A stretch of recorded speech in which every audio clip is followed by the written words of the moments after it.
레위기 16장 29절에서 34절 말씀 함께 읽으시겠습니다. 너희는 영원히 이 규례를 지킬지니라.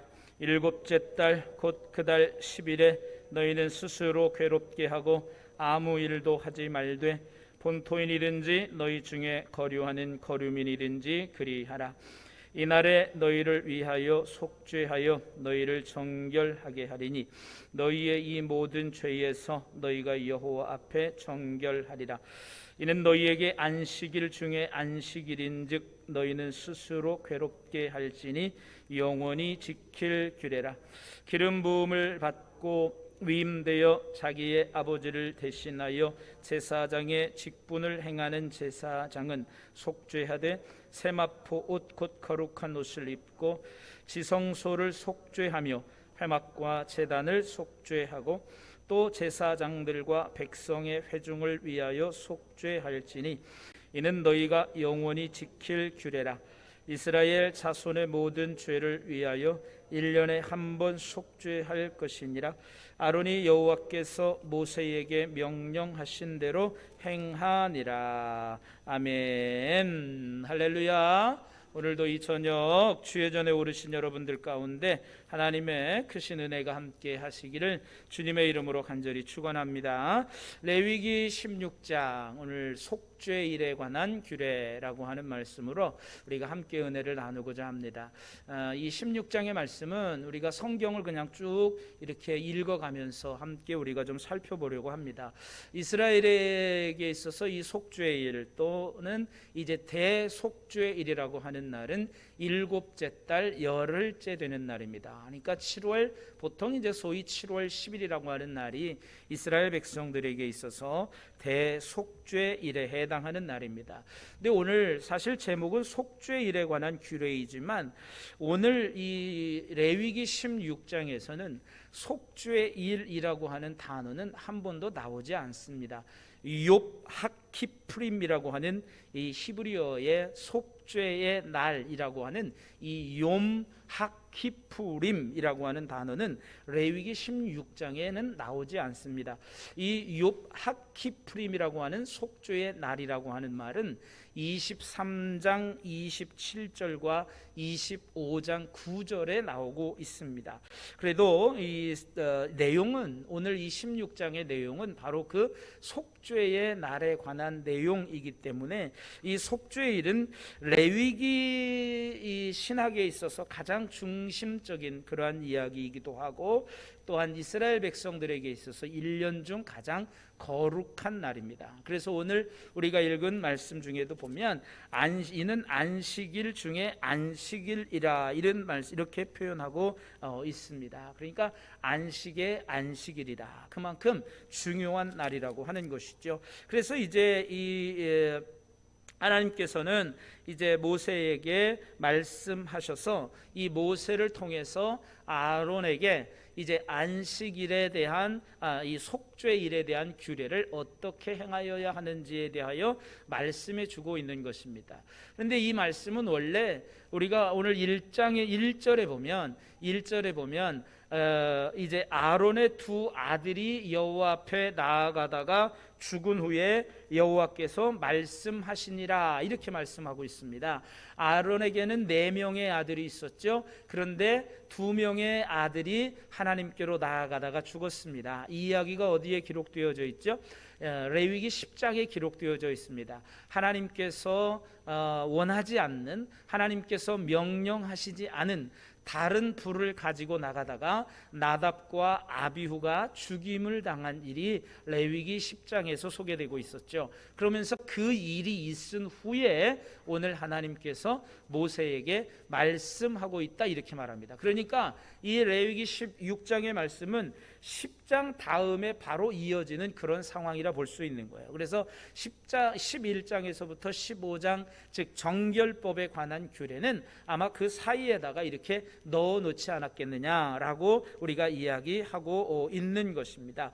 그래서 이처럼 이 속죄의 날이라고 하는 것이 속죄 의식을 통해서 이스라엘 전체가 모든 죄에서 다 정결함을 받는 그런 이제 날이고, 이 속죄일은 하나님께서 이스라엘의 모든 죄, 즉 이제 11장에서 15장 정결법에 관한 그런 어떤 그 각종 죄의적인 부정이 미처 다 해결되지 못한 모든 것들을 1년에 한 차례, 1년에 한 번씩 이제 처리하도록 해주는 하나님의 조치였다라고 하는 것입니다. 그래서 어떤 분들은 이 속죄일을 이렇게 표현하기도 합니다. 하나님의 리셋 버튼이다, 이렇게 말합니다. 컴퓨터로 말하면 리부팅 하는 거죠. 재부팅을 하는 거예요. 다 이제 우리가 가끔 왜 뭐 아무것도 안 될 때 왜 껐다 키라 그러잖아요. 껐다 키면 어떻게 돼요?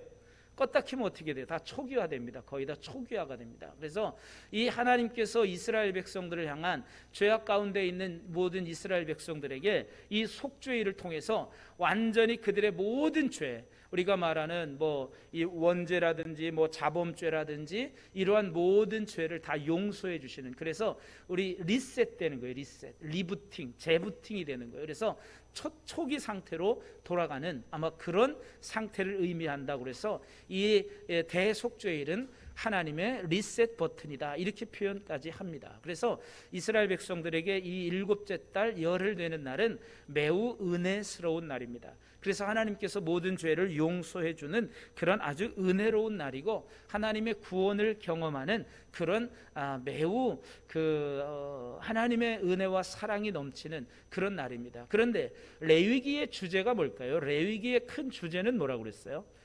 레위기의 큰 주제는 뭐라고 그랬어요? 레위기 하면 떠오르는 하나의 단어는 거룩이라고 하는 단어라고 그랬습니다. 그죠? 거룩. 내가 거룩하니 너희도 거룩하라. 그래서 하나님은 이스라엘 백성들을 이 대속죄일에 정결하게 하고 깨끗하게 해서 거룩하게 만들어 주시는 거예요. 그래서 이스라엘 백성들을 왜 깨끗하고 거룩하게 만들어 주시느냐? 결국은 내가 거룩하니 너희도 거룩하여라, 이 말씀을 이루게 하는 거예요. 그래서 거룩한 삶을 살아가도록 하나님께서 이 대속죄일을 만들어 주셨고 또 제정해 주셨다는 이야기입니다. 그러니까 이 날이 얼마나 은혜스러운 날입니까? 그러면서 이제 모세는 아론에게 이 아론의 두 아들 나답과 아비후가 죽은 이후에 이제 이 명령을 이제 해주고 있습니다. 여기서 다시 이 이야기, 나답과 아비후의 이야기를 다시 꺼내는 이유 중에 하나는 그만큼 하나님의 명령이 중요하다라고 하는 거예요. 아무리 대제사장이라 할지라도 지성소에는 아무 때나 함부로 들어갈 수가 없습니다. 이 지성소에는 유일하게 1년 중 대속죄일 일곱째 달 열흘째 되는 날에만 대제사장도 단 한 번 들어갈 수 있었습니다. 그러니까 이것도 매우 이 하나님께서 그에게 주시는 그런 이제 하나님의 놀라운 뜻이 담겨져 있는 것이죠. 그런데 대제사장도 오늘 본문에 보면 대제사장도 그냥 대속죄일이라고 해서 그냥 들어갈 수가 있는 게 아닙니다. 반드시 그들은 하나님께 이 대속죄일 지성소에 들어가기 위하여 속죄의 제물과 번제의 제물을 드린 다음에, 그리고 자기 자신들을 정결하게 물로 몸을 씻고 그리고 세마포 옷을 입고 들어가도록 그렇게 말씀하고 있습니다. 그래서 3절 4절에 보면 아론이 성소에 들어오려면 수송아지를 속죄제물로 삼고 순양을 번제로 삼고 또 거룩한 세마포 속옷을 입고 세마포 속바지를 몸에 입고 세마포 띠를 띠고 세마포 관을 쓸 것이니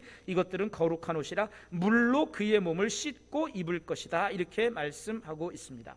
그러니까 아무리 대제사장이라 할지라도 이 지성소에 들어가는 데는 모든 절차가 있다는 거예요. 그리고 특별히 세마포 옷을 입고 가게 했습니다. 제사장의 화려한 의복이 아니라 뭐 제사장의 의복 있잖아요. 에봇 같은 거, 그리고 여기에 이제 흉패를 붙이고 뭐 아주 청색, 홍색, 자색 실로 딴 아주 그러한 제사장의 의복이 아니라 세마포 옷을 입고 들어가도록 했습니다. 이 세마포 옷이 상징하는 것은 예수님의 겸손함입니다. 그래서 예수님의 겸손함을 배워서 하나님의 지성소로 들어가라고 하는 그런 의미가 여기에 담겨져 있다라고 하는 거예요. 그리고 이 제사장 제사장도 속죄의 제물로 이제 숫송아지를 드리고 또 번제로 순양을 드리는 이유는 대제사장이든 누구건 간에 이 피로 말미암은 속죄의 제사, 즉 피로 말미암아 죄를 사함받지 않고는,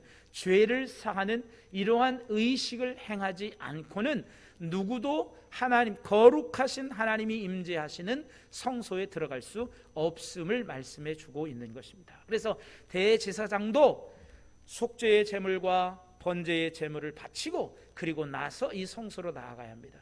그러면서 이 대제사장은 자기와 자기의 집안을 위하여 이제 모든 것을 속죄합니다. 그래서 아론은 6절에 보면 아론은 자기 집안을, 자기와 집안을 위하여 속죄하고 그 두 염소를 가지고 회막문 앞 여호와 앞에 두라, 이렇게 말씀하고 있습니다. 여기 보면 두 염소는 속죄의 제물로 드리기 위한 순염소, 번제로 삼기 위한 순양 한 마리를 이 제사장은 가지고 가게 되어 있습니다. 그래서 이 속죄 제물로 드리니까 자기를 위한 숫송아지와 순양이 아니고 백성들을 위하여 드리기 위한 두 마리의 그러한 숫염소와 또 이제 한 마리 번제물로 드려질 숫양 한 마리를 가지고 가게 되어 있습니다. 그런데 이 두 마리의 순염소 중에서 한 마리는, 이 두 마리는 이제 하나님 앞에서 제비를 뽑는 거예요. 그래서 제비에는 이렇게 씁니다. 하나는 여호와를 위하여, 하나는 아사셀을 위하여, 이렇게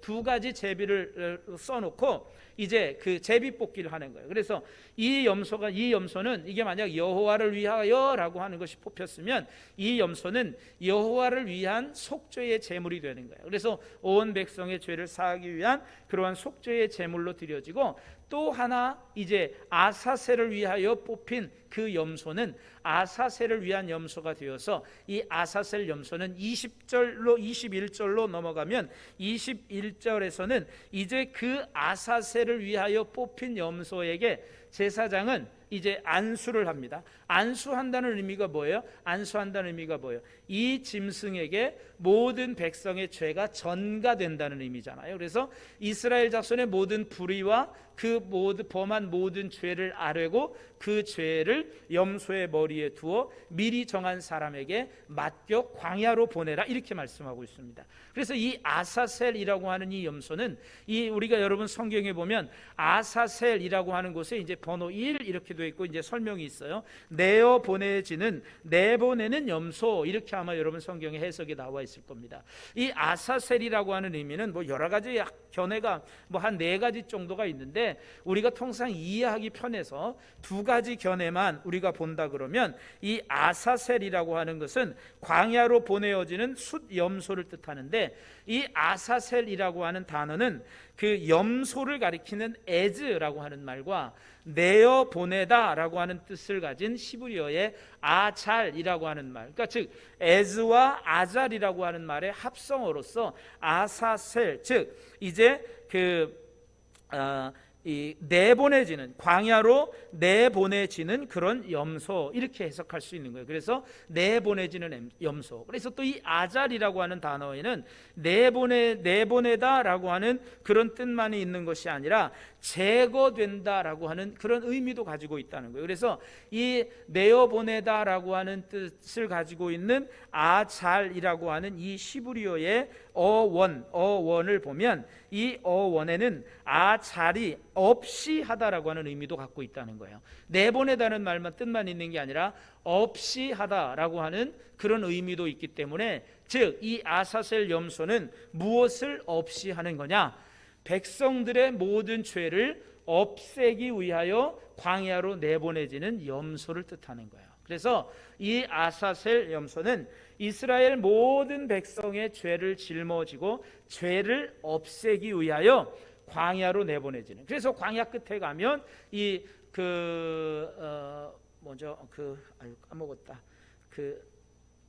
이스라엘의 그 책이 있는데 그 책에 보면 이 아사셀 염소는 멀리 광야 끝까지 가서 낭떠러지까지 가면 이 염소를 끌고 간 사람이 낭떠러지로 밀어서 이 염소를 죽이게 돼 있어요. 그래서 이제 그 염소는 모든 백성의 죄를 짊어지고 모든 백성의 죄를 없애기 위하여 광야에 가서 그만 죽게 되는 거예요. 그러니까 이것은 결국은 무엇을 상징하고 있습니까? 예수 그리스도께서 우리의 모든 죄를 짊어지시고 십자가를 지고 골고다 언덕으로 향하시는 예수님을 예표하고 있는 것이 바로 이 아사셀 염소가 되는 거예요. 그래서 한 마리의 염소는 모든 백성의 죄를 사하기 위하여 제물로, 속죄의 제물로 바쳐져서 그것을 잡아서 이제 피를 제단에 바르고 또 뿌리고 이렇게 해서 그 속죄의 제물로 하나 바치고, 하나는 이처럼 백성의 모든 죄를 짊어지고 광야로 내보내지는, 그래서 백성의 모든 죄를 없이 하는 염소, 아사셀 염소로 죽게 되어진다. 그러니까 이 레위기에서 이야기하고 있는 건, 여러분, 레위기는 제사법에 대해서 이야기해요. 성경을 읽을 때 우리가, 여러분, 제일 재미없이 읽어지는 성경이 어디예요? 레위기예요. 창세기, 출애굽기까지 오면 재밌어요, 그죠? 출애굽기는 신나잖아요. 야, 하나님이 일하시는 거 보면 신나게 읽어요. 하나님, 야, 참 대단하다. 하나님이 이런 일도 행하셨네. 야, 하나님이 이스라엘 백성을 원망하는데 반석을 쳐서 물도 나오게 하셨고, 야, 하나님 정말 대단하시네. 홍해를 그냥 육지같이 건너게 하시고, 하나님 대단하시네. 이스라엘에서 이스라엘 백성들이 40년 광야 생활했는데 세상에 굶지도 않고 농사도 안 지고 어떻게 굶지도 않고 저렇게 쌩쌩하게 살 수 있었지? 하나님 정말 대단하시네. 정말 하나님의 은혜 가운데 출애굽까지는 읽어요. 그런데 레위기를 딱 접어들면 이게 무슨 번제부터 시작해가지고 제사법 나오고 뭘 잡아서 어떻게 하고 뭐 아주 답답해서 성경을 읽는 사람들이 대부분 레위기에 오면 첫 번째 고비를 맞이하게 됩니다. 그래서 레위기를 읽다가 그만 성경을 덮어버리는 경우도 많습니다. 그런데 레위기가 사실 그것도 보면 참 놀라운 거예요. 근데 레위기가 가지고 있는 이 신앙은, 레위기에서 말씀해주고 있는 그 신학과 신앙은 정말 대단한 거예요. 레위기에서 동물을 잡아서 피를 드리고 하는 것은 결국 무엇을 이야기하는 겁니까? 예수 그리스도의 희생, 예수 그리스도의 피를 이야기하고 있는 거예요. 그러니까 레위기가 참으로 우리에게 중요한 그런 말씀이다라고 하는 겁니다. 왜?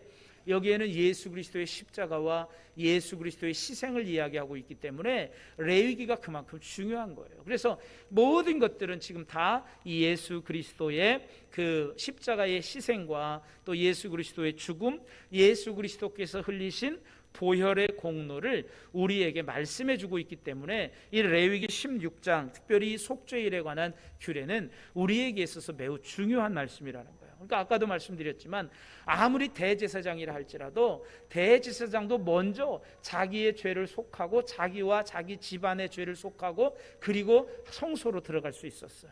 몸을 씻고 거룩하게 구별하고 그리고 세마포, 겸손한 세마포 옷을 입고 이제 하나님 앞에 하나님이 임재하시는 거룩한 성소로 들어갈 수 있었다라고 하는 거예요. 그러니까 아무도 이 예수 그리스도의 보혈의 공로를 힘입지 않고서는 하나님께로 나아갈 자가 없다는 걸 이 레위기 16장을 우리에게 말씀해 주고 있는 거예요.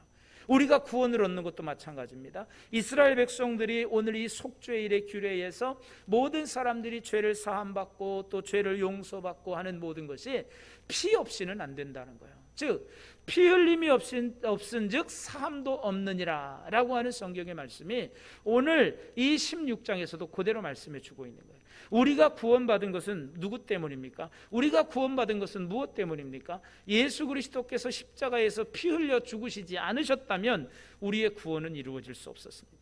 오늘 그걸 이야기해 주고 싶은 거예요. 레위기 16장은. 즉 예수 그리스도께서 우리의 이런 희생 제물이 되셨고 희생 염소가 되셨고 이러한 우리를 위하신 그러한 아사셀 염소가 되셔서 우리의 죄를 짊어지시고 우리의 모든 죄를 용서하시고 우리를 깨끗하게 하시고 정결하게 하시고 거룩하게 해주시는 분은 오직 예수 그리스도밖에 없다. 그래서 우리는 예수 그리스도의 보혈의 공로, 예수 그리스도의 십자가의 희생과 그 은혜로 말미암아 우리가 구원받을 수 있다는 그런 놀라운 그런 구원의 교리, 구원의 신학을 이 레위기 16장에서 우리에게 말씀해 주고 있다라고 하는 것입니다. 그래서 우리 역시 예수 그리스도의 대속과 희생의 피로서만 거룩하신 하나님께 나아갈 수 있다. 오직 예수 그리스도만이 하나님께 나아가는 유일한 길이라고 하는 것을 우리에게 말씀해 주는 거예요. 그래서 요한복음의 말씀처럼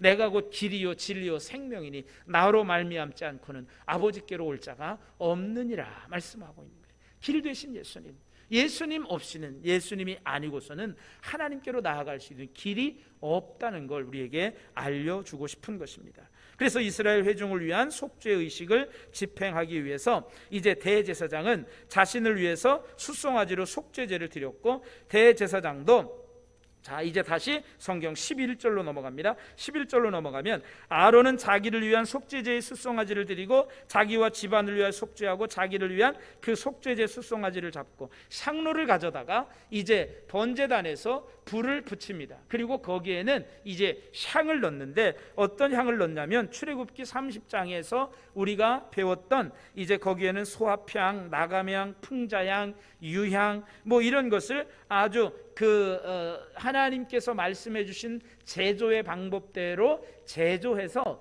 이 향로에다가 이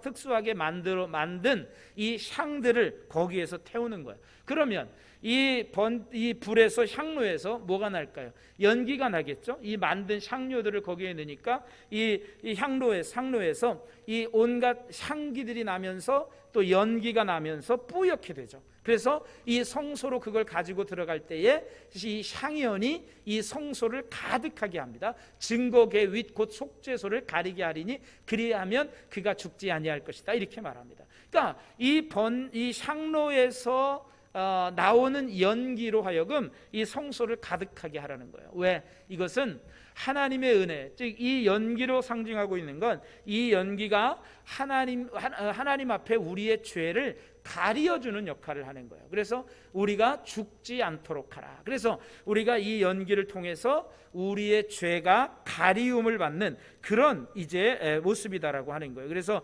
우리는, 하나님은 거룩하신 분이지만 또 하나님은, 우리는 죄로 인하여 타락한 사람들 아닙니까? 그러니까 이 지성소에 들어간다는 건 아무리 정결하고 깨끗해도 참 두려운 일인데, 그것을 다 막기 위해서 하나님께서는 특별히 이 향기를 피워서 이 향으로 그 성소 안에 가득하도록 그렇게 이제 말씀하고 있는 것입니다. 그래서 이 향로에서 퍼지는 향연처럼 가득한 하나님의 은혜가 우리에게 필요하다는 거예요. 그래서 그 은혜가 거룩하신 하나님의 임재 앞에서 우리의 부정함을 가려주는 거죠.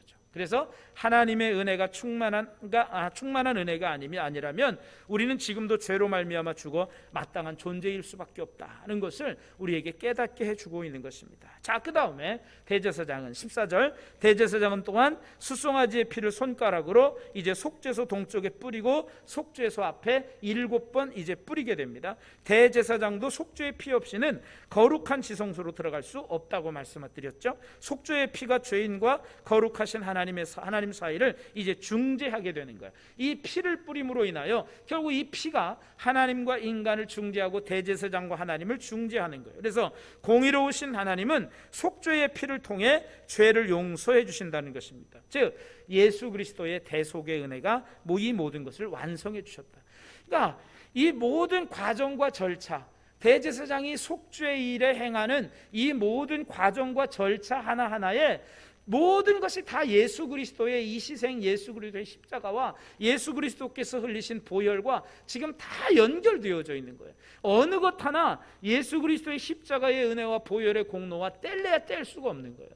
그러니까 이 레위기에서는 16장에서는 특별히 이런 예수 그리스도의 십자가의 공로, 보혈의 공로가 아주 구구절절히 새겨져 있는 것을 우리는 볼 수가 있는 것입니다.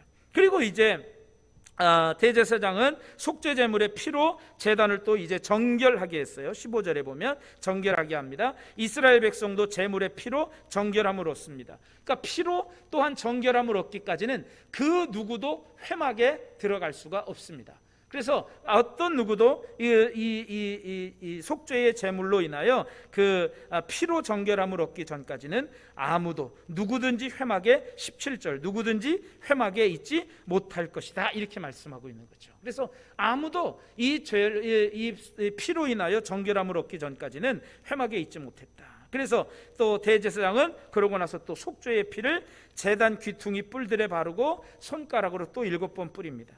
그러니까 7번 피를 뿌리는 행위는 제단을 온전히 거룩하게 하는 것을 상징하기도 하고, 또 예수 그리스도의 보혈의 온전한 능력을 예표하는 거예요. 7번이라고 하는 것에서 온전한 그런 주님의 보혈의 능력을 예표하고 있다. 그래서 제물의 피로 백성의 성결함을 허락하셨듯이 하나님은 예수 그리스도의 보혈로 우리를 모든 불의에서 온전히 거룩하게 하셨다라고 하는 것을 우리에게 말씀해 주고 있다는 거죠. 그리고 이제 대제사장은 속죄를 위해서 제물, 즉 이제 다시 아사셀, 아까 얘기했던 아사셀 염소의 머리에 안수하고 그를 보냅니다. 그리고 이제 그것으로 인하여 모든 백성의 죄는 다 사해졌다는 거죠.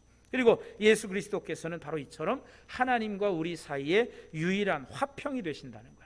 그래서 우리가 거룩하신 하나님 앞에 나아갈 수 있는 것은 오직 예수 그리스도의 보혈 때문이다라고 하는 걸 우리에게 말씀해 주고 있습니다.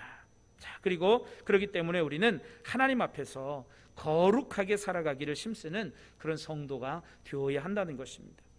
대제사장은 이제 대속죄일에 그렇게 해서 이제 자신과 백성들을 위한 그러한 제사가 이제 다 끝났어요. 그러면 그가 이제 성소에서 나와서는 그가 지성소에 들어갈 때 입었던 신 세마포 옷을 이제 다 벗습니다. 그리고 이제 나와서 그가 물로 몸을 씻습니다. 그리고 이제 그가 다시 제사장의 평상복으로 갈아입습니다. 이처럼 하나님은 제사장의 의복마저도 지성소에서의 봉사할 때, 그리고 이제 나와서 이제 다른 일들을 행할 때 이런 옷까지도 구별해 주면서 거룩함을 잃지 않도록 이 모든 하나하나의 그런 규례 속에 거룩함을 담아놓고 있다라고 하는 것입니다. 그래서 거룩하신 하나님의 백성이 된 우리는 거룩한 삶을 향해서 나아가야 한다는 거예요. 그래서 아까도 말씀드렸지만 내가 거룩하니 너희도 거룩하라 라고 하는 하나님의 명령이 그것을 우리에게 잘 보여주고 있습니다. 그리고 이제 번제를 드립니다. 속죄의 제사가 끝났으니까 이제 번제를 드립니다. 그래서 24절 대제사장은 번제를 드리기 전에 또 물두멍에서 자신의 몸을 또 씻었습니다. 번제에는 하나님께 온전한 헌신을 다짐한다는 의미가 있잖아요. 그래서 번제는 모든 걸 다 태워드린다고 그랬잖아요. 그러니까 여기에는 이 번제는 온전한 헌신, 온전한 희생, 온전함이 바로 온전함을 상징하는 것이 이 번제인데, 이것이 바로 이 자신의 몸을 씻은 자만이 하나님 앞에 온전히 헌신할 수 있다. 이걸 우리에게 말씀해 주고 있는 거예요. 그러니까 여러분, 우리가 신앙생활하는 것도 보면 그래요. 정말 하나님의 은혜를 온전히 받은 사람, 정말 제대로 받은 사람은 하나님 앞에 온전히 헌신할 수 있어요. 온전히 충성할 수 있어요.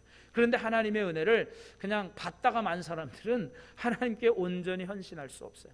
항상 잽니다. 계산합니다.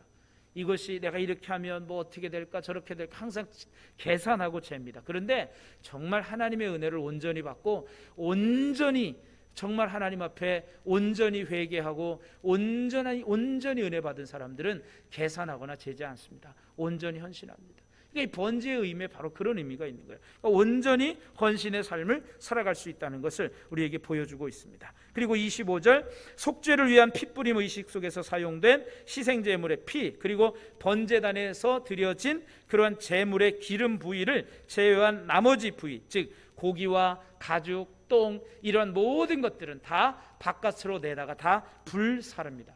그리고 이제 아사셀을 의하여 보내졌던 자, 이 염소를 끌고 갔던 자도 자신의 옷을 빨고 물로 그의 몸을 씻은 후에야 진영에 들어올 수 있었다라고 그렇게 이야기합니다. 그러니까 이것은 하나님은 거룩하신 분이기 때문에 조금도 그 백성에게 있어서 조금만의 어떤 조금의 부정이라도 다 제거해야 된다는 걸 보여주고 있는 거예요. 그러니까 요만큼의 어떤 부정도 하나님은 용납하지 않으시는 거예요. 하나님은 완전하신 분이기 때문에. 그래서 바울은 우리에게 뭐라고 말씀합니까? 하나님의 자녀에게 악은 어떤 모양이라도 버려라. 바울이 우리에게 강조하고 있는 거예요. 악은 어떤 모양이라든지 다 버리라는 거예요. 대속죄일, 즉 일곱째 달 열흘에는 이 엄격한 또한 근신이 요구됩니다. 그래서 29절 오늘 본문 우리가 읽은 29절에서 34절 말씀 이제 오늘 이야기의 결론입니다. 자, 이 일곱째 달 열흘째 되는 날 이 10일에는 그들이 스스로 괴롭게 하라고 그랬어요. 스스로 괴롭게 하라는 말은 금식한다는 말의 다른 표현이에요. 그래서 금식을 하고 아무 일도 하지 말아라 이렇게 말씀하고 있습니다. 그러니까 일체의 오락을 삼가라 이런 이야기예요. 그리고 대속죄일은 이스라엘 공동체의 죄악을 용서받는 날입니다. 이날에는 반드시 자신들의 삶을 성찰하고 돌아봐야 됩니다. 그래서 내가 어떠한 죄를 지었는지, 그래서 30절에 보면 이날에 너희를 위하여 속죄하여 너희를 정결하게 하리니 너희의 모든 죄에서 너희가 여호와 앞에서 정결하리라 이렇게 말씀합니다. 그러니까 우리 자신들의 죄를 겸손하게 다 고백하고 하나님 앞에 우리의 죄를 다 내려놓는 거예요. 그리고 우리가 어떠한 죄를 지었는지 자각하는 날이에요. 한 해 동안 내가 행여나 또 알고, 우리가 말하는 알고 지은 죄, 모르고 지은 죄, 이런 죄가 있지 않는가 우리가 다 돌아보고 또 회개하는 날, 참회하는 날이라고 하는 거예요. 그래서 예수 그리스도의 보혈이 속죄를 가능하게 하지만 더불어 죄인의 진정 어린 참회가 있어야 한다는 것을 오늘 우리에게 말씀해 주고 있는 것입니다. 그래서 자기 자신들의 죄를 온전히 회개하는, 그래서 30절 31절 너희의 모든 죄에서 너희가 여호와 앞에 정결하리라. 이는 너희에게 안식일 중에 안식일인즉 너희는 스스로 괴롭게 할지니 영원히 지킬 규례라 이렇게 말씀합니다. 이 규례는 영원히 지켜야 할 그러한 규례라고 말씀해 주고 있는 것입니다. 참된 참회자는 어떤 사람들일까요? 자신의 죄악을 뉘우치며 다시 한번 거룩한 삶을 결단하는 사람들, 이런 사람들이 참된 참회자, 즉 진정으로 회개한 자들의 모습이라는 거죠. 그는 자신에게 부어진 하나님의 대속의 은혜에 깊이 감격하는 사람입니다. 우리는 예수 그리스도의 십자가를 대할 때 이런 두 가지 자세가 필요합니다. 첫째는 참회하는 마음, 두 번째는 감사하는 마음입니다. 왜? 예수 그리스도께서 나의 모든 죄를 용서해 주셨습니다. 그러나 우리의 죄의 고백, 진정 어린 죄의 고백이 없이는 안 된다라고 하는 사실입니다. 하나님께서, 예수님께서 우리의 죄를 다 용서해 주었으니까 나는 회개하지 않아도 돼. 그게 구원파에서 이야기하는 거 아닙니까? 다 용서받았으니 죄 짓고 살아도 돼. 더 이상 회개하지 않아도 돼. 여러분, 그런데 우리가 죄 안 짓고 삽니까? 우리는 죄 짓고 살잖아요. 솔직히 말해서. 그러니까 진정 어린 참회, 회개하는 마음이 우리들에게 늘 있어야 돼요. 그리고 두 번째 우리가 가져야 할 마음은 뭐냐면, 오늘도 나 같은 죄인을 용서해 주시고 나를 살려주신 그런 하나님의 은혜에, 하나님의 용서하심에 대하여 감사의 자세를 갖고 살아가는 것이 진정한 예배자, 또 진정으로 회개한 자의 모습이다라고 하는 것입니다. 내가 죽어 마땅하지만 나 같은 죄인도 하나님 용서해 주셨습니다. 그러하기 때문에 나는 정말 하나님의 은혜에 감사합니다. 이 참여하는 마음, 감사하는 마음, 이 마음을 가지고 살아가라고, 이것이 거룩한 삶의 모습이다라는 것을 우리에게 말씀해 주고 있는 거예요. 이런 마음을 가지고 살아가는 사람이 하나님 앞에서 정말 거룩한 삶을 살지 않겠습니까? 거룩한 모습으로 살아가지 않겠습니까? 우리는 예수 그리스도의 보혈의 공로로 말미암아 왕같은 제사장이 되었습니다. 그리스도의 보혈로 의의 옷을 입게 되었습니다. 우리의 의로움은 이 땅의 것들로부터 오는 게 아닙니다. 우리의 의로움은 위로부터, 즉 하나님께로부터 오는 것이다라고 하는 거예요. 그래서 우리는 이제 하나님이 용서하시지 않으면 우리는 속죄함을 얻지 못했다라고 하는 거예요. 하나님은 예수 그리스도께서 이루신 단 한 번의 속죄의 제사로 우리의 모든 죄를 용서해 주셨고 우리에게 영원한 생명을 주셨습니다. 속죄의 은혜를 아는 사람들, 정말 예수 그리스도의 이 십자가의 은혜와 사랑을 아는 사람들만이 자신을 돌아보며 참여할 줄 아는 사람들입니다. 자신이 죄인임을 알기에 대속의 은혜에 대한 감사와 감격이 있습니다. 이것이 진정한 신앙인의 모습입니다. 그리고 죄를 경계하면서 거룩함을 추구하는 삶, 이것이 진정한 성도의 삶이라는 것이죠. 구원에 대한 감격으로, 또 나를 용서해 주신 하나님의 은혜와 또 예수 그리스도의 십자가의 희생으로 인하여 늘 감사하는 마음으로 거룩한 삶을 추구하며 살아갈 수 있는 저와 여러분 모두가 다 되기를 주님의 이름으로 간절히 축원합니다. 그래서 이 속죄일의 규례를 통해서 하나님은 우리에게 오직 예수 그리스도의 피밖에 없다, 예수 그리스도의 보혈의 공로로 말미암아 내가 죄 사함 받게 된다, 내가 지금도 살아가고 있다, 이런 하나님의 은혜에 대하여 감사하는 마음으로 오늘도 내가 하나님을 닮아가고 오늘도 내가 거룩하신 하나님을 닮아가는 거룩한 성도로 내가 살아가겠습니다 다짐하고 결단하는 저와 여러분 모두가 되기를 주님의 이름으로 간절히 축원합니다.